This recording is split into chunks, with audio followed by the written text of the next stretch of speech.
माधवी लाकडाच्या चुलीवर भाकरी करत होती.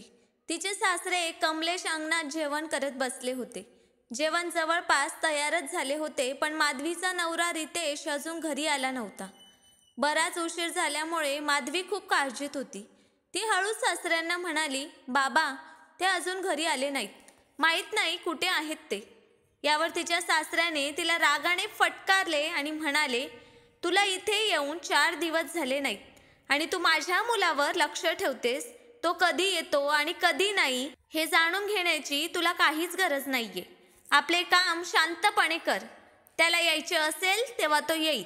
असेही तुझ्या वडिलांनी हुंडा म्हणून 50,000 रुपये देण्याचे वचन दिले होते. मात्र आत्तापर्यंत त्यांनी केवळ 20,000 रुपयेच दिले आहेत. त्यांनी जर पूर्ण रक्कम दिली तरच तू खऱ्या अर्थाने या घरची सून होशील. सासऱ्यांचे बोलणे ऐकून माधवीला आश्चर्य वाटले. लग्नानंतर तिची मोठी जाऊ तिला काळजी घेण्यास का सांगत होती हे तिला आत्ता समजले होते. आणि तिचा मोठा दीर आणि मोठी जाऊ शहरात वेगळे का राहायला गेले होते याचे कारणही तिला समजले होते. माधवीला वाटले की कदाचित त्या लोकांनाही या घरात वाईट वागणूक मिळाली असेल, म्हणूनच ते इथून निघून गेलेत. ती विचार करत असताना जोरात दरवाजा उघडला आणि रितेश नशेत घरी आला. त्याने पत्नीला जेवण वाढण्यास सांगितले. तो जेवायला बसला आणि जेव्हा त्याने जेवणाचा पहिला घास खाल्ला तेव्हा तो रागाने माधवीला बोलू लागला की किती तिखट बनवली आहे भाजी. यावर रितेशचे वडील संतापले आणि त्याला म्हणाले, अरे, या बायका अशा नियंत्रणात येत नसतात. बेटा, तुला महिलांवर नियंत्रण कसे ठेवायचे ते माहीतच आहे ना. चल, तिला नीट समजावून सांग की आपण तिला घर सांभाळायला आणले आहे, म्हणून जेवण नीट तयार करावे. वडिलांचे बोलणे ऐकून रितेश उठला आणि काहीही विचार न करता माधवीला मारहाण करू लागला. माधवी वेदनेने रडतच राहिली. तिचा काय दोष होता हे तिला समजलेच नाही. आज तिचे लग्न होऊन 20 दिवस झाले होते, पण रोज तिला त्या घरात टोमणे मिळत होते आणि आज तर तिच्या नवऱ्याने तिच्यावर हातही उचलला.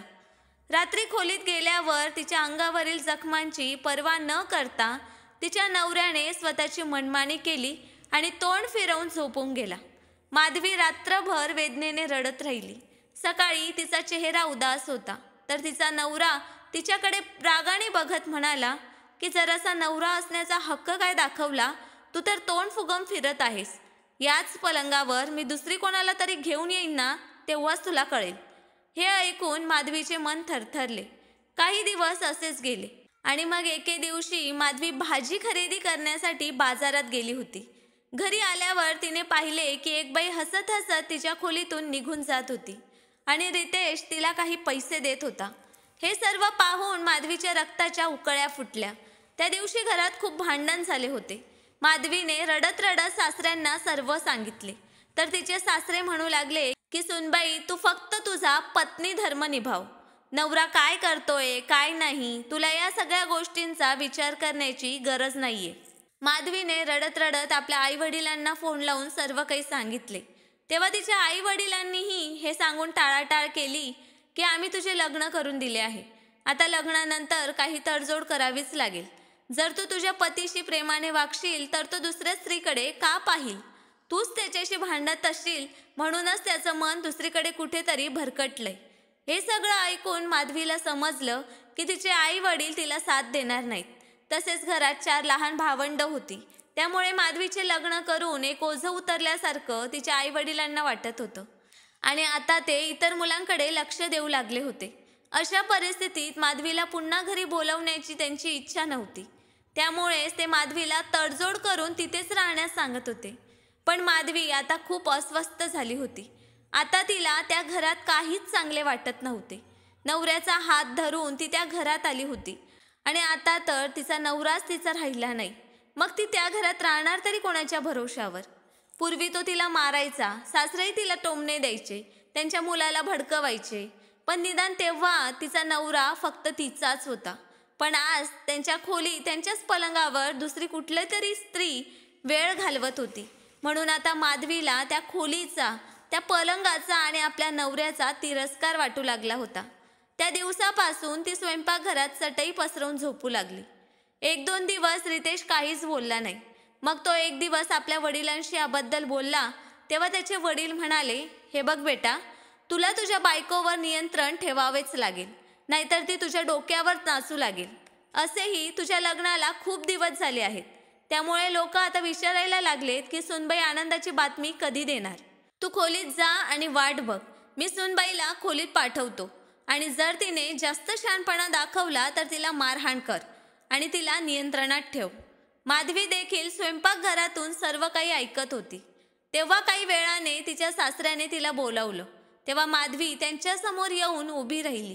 तेव्हा माधवीचे सासरे म्हणाले की सुनबाई, आजकाल तू तुझ्या खोलीत का झोपत नाहीस? तू तुझे पत्नी धर्म निभावण्यापासून मागे हटू शकत नाहीस.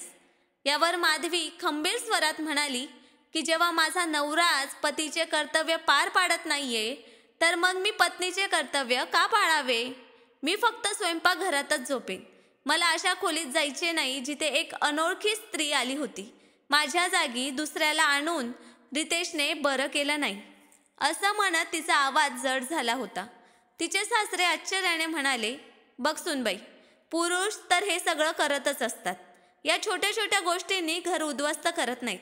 यावर माधवी रागाने ओरडली आणि म्हणाली की जर मी असेच केले असते तर तुम्ही लोकांनी मला अपवित्र, चारित्र्यहीन म्हटले असते आणि मला घरातून हाकलून दिले असते. मग हे सगळं चुकीचं आहे हे आज तुम्ही तुमच्या मुलाला का समजावत नाहीयेत? यावर तिचे सासरे चिडले आणि म्हणाले, सुनबाई, तू तुझ्याबद्दल असं कसं काय बोलू शकतेस? हे सर्व केल्याने स्त्रिया अपवित्र होतात, पण पुरुष कधीच अपवित्र होत नाहीत. इथल्या प्रत्येकाला आता अशी अपेक्षा आहे की तू लवकरात लवकर आनंदाची बातमी द्यावी आणि तू आहेस की तुझ्या पतीपासूनच दूर पळतेस. सुनबाई, माझ्यासमोर हे सगळे तांडव दाखवू नकोस. मी पण एक पुरुष आहे. मला सगळं कळतं. माझा मुलगा कोणासोबत कुठेही रात्र घालवत असला तरी तो तुझा नवरा म्हणूनच ओळखला जाईल ना. तू माझ्या मुलापासून पळून जाऊ शकत नाहीस. तू फक्त खोलीत जा, तुझे पत्नी धर्म निभव आणि मला आजोबा होण्याचा आनंद दे.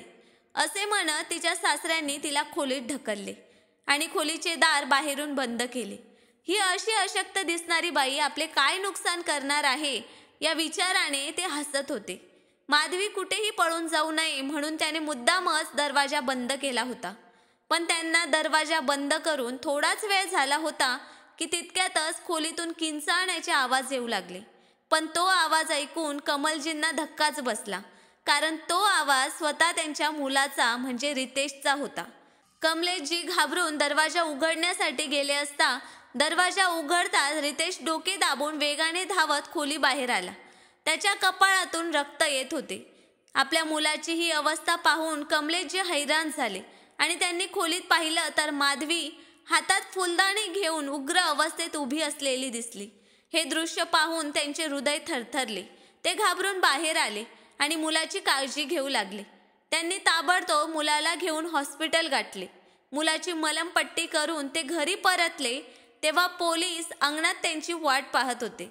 शरीरावरील सर्व जखमा दाखवत माधवीने रडतच आपल्या सर्व समस्या लेडी इन्स्पेक्टर समोर सांगितल्या होत्या.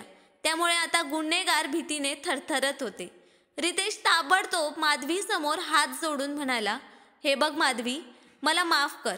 घरातील गोष्ट घरातच राहू दे. तू पोलिसांना का बोलावले? कमलेशजींचा आवाजही मृदू झाला होता. ते म्हणू लागले की सुनबाई, आजपासून तू जे सांगशील तेच होईल. माझा मुलगा इतर कोणत्याही बाईकडे जाणार नाही, फक्त तुझ्याकडेच राहील. आम्ही तुझी खूप चांगली काळजी घेऊ. तू पोलिसांना परत पाठव. पण माधवीच्या सहनशीलतेची सीमा आता संपली होती.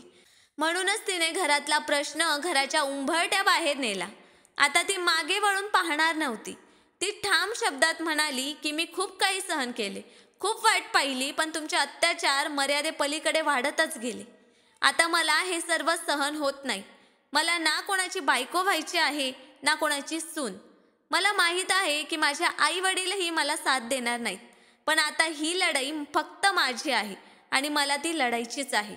दररोज आपला स्वाभिमान घायाळ होताना पाहण्यापेक्षा संघर्ष करून एकटे जीवन जगणेच चांगले.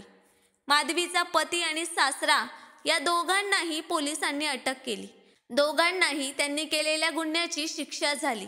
माधवीचा रितेशपासून घटस्फोट झाला.